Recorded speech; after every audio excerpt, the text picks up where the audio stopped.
Hello tout le monde, je viens de la part du Créateur du ciel et de la terre, le Dieu des cieux, le seul et unique Dieu Jésus-Christ, qui m'a donné en ce jour du 7 novembre 2024 un message pour le corps du Christ.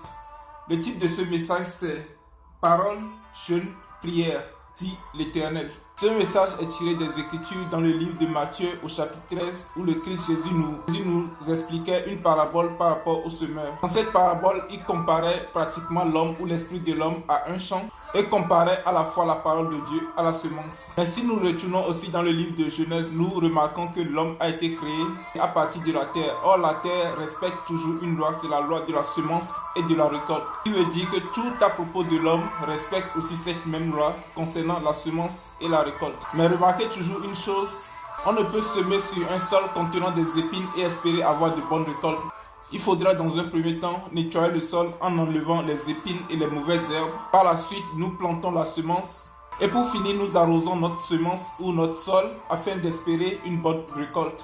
Ce message est basé sur les mêmes principes dans le sens où le jeûne représente le nettoyage du sol. Par le jeûne, nous nous présentons devant le Créateur en lui disant « Nous ne sommes pas dignes ». Nous nous présentons spirituellement devant le Créateur en disant « Nous ne sommes pas capables de nous débarrasser de nos propres défauts ». Afin que nous revenions à l'état de l'homme créé selon son image.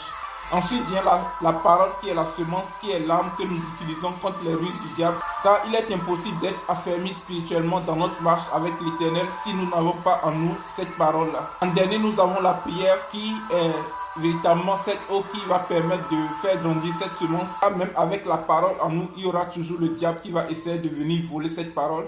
Or, il est écrit prier sans cesse afin de ne pas tomber dans les ruses du diable. C'est la prière qui va permettre de créer la protection autour de nous afin d'empêcher le diable de venir voler la parole du Créateur plantée en nous. En résumé, nous retenons de ce message que l'homme est comme le sol ou la terre que l'on cultive. La semence qui sied à l'esprit de l'homme, c'est la parole de l'Éternel. Il vient la prière qui permet d'arroser cette parole ou de nous protéger des ruses du diable. Mais bien avant tout ça, nous avons le jeûne qui nous permet de nous débarrasser de toute forme de défaut, de toute forme d'impureté, comme la colère, le manque de pardon, tout ce qui est impureté, tout ce qui ne vient pas de Dieu en nous. Mais écoutez ceci. Pourquoi me négligez-vous, mes enfants, dit l'Éternel? Mon peuple sur qui est invoqué mon nom n'a aucune intelligence. Oui, mon peuple ignore mes préceptes, dit le Créateur. Je vous ai tout remis sans mesure, mais vous périssez à cause de votre négligence.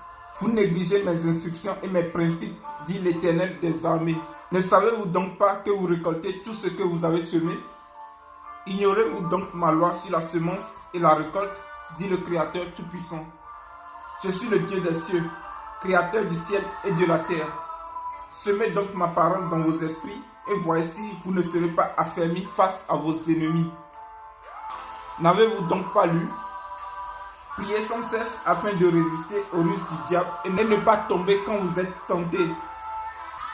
Humiliez-vous devant ma face par le jeûne afin que je vous fasse miséricorde et purifie vos cœurs endurcis et indécis.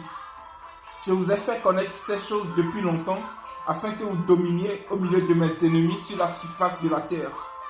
Répentez-vous donc et appliquez-vous à mes instructions, vous, mon peuple. Parole de l'Éternel des armées, le Dieu des âges. Je prie par ce message que le Créateur Tout-Puissant, le Saint-Esprit, puisse toucher nos cœurs afin que nous soyons totalement appliqués à ces instructions au nom tout-puissant de Jésus-Christ.